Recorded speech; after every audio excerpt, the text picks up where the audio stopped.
Vivians, and welcome to this short video.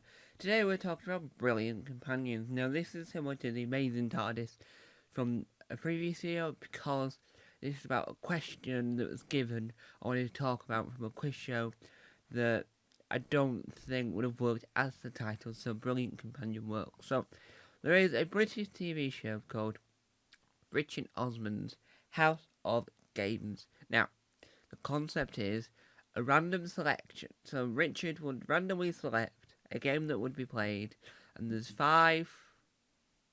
I think it's five, or is it four? Let me work it out. So it's four or five, right? Contestants, and it's the same contestant all that week. Celebrity contestants all that week, and to win this trophy, right? So I can't remember. I think it was Mike Bubbins was on it. I think. The question was, so different rounds of different things to them. So there was one. So the round was, I don't remember the title of the round, but the round was you had to find a household object that matched to the answer of the question. So the question was which companion's first story in Doctor Who was Dragonfly. So you had to find whatever the actual object was. The household object, or the object that was, so it was the ace.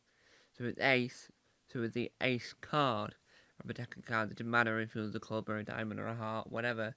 It just had to be an ace. And I think that's a clever plot, a clever question. Because for a minute, right, even though I knew that answer, it threw me off. But then to try and work out what object could it match to?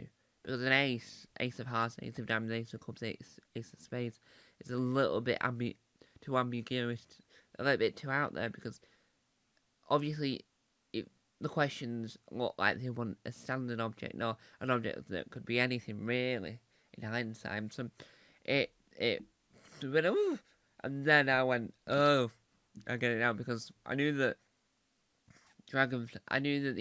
the answer was ace, but I didn't know how that matched to what we were sort of getting at with that series of questions. So it's an interesting concept, and I don't think anyone's actually done a Doctor Who House of Games, but there is a trend online where people do Doctor Who Wants to Be a Millionaire, Doctor Who Weakest Link, or whatever.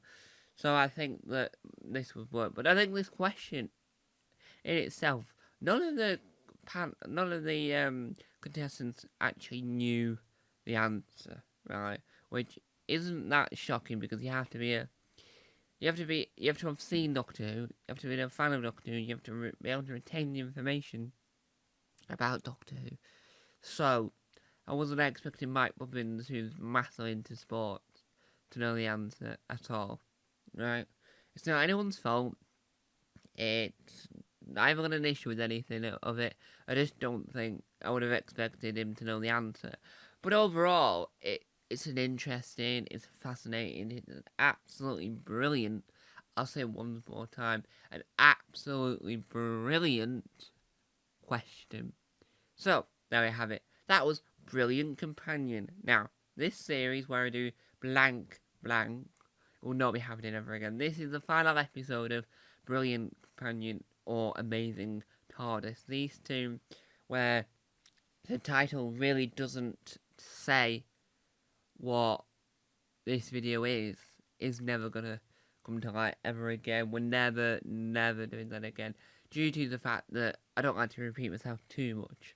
I can repeat myself one other, because every video you make, there's always a second area, a second clue. So I think talking about Who Wants to Be a Millionaire UK for Amazing TARDIS worked really well to talk about Richard Osman's House of Games for Brilliant Companion, because both of them, right, were very good questions, but I think the Richard Osman House of Games just depended on who was playing, rather than whether or not the question was good or not. So, there you have it. Thank you guys for watching. Time out. Bye!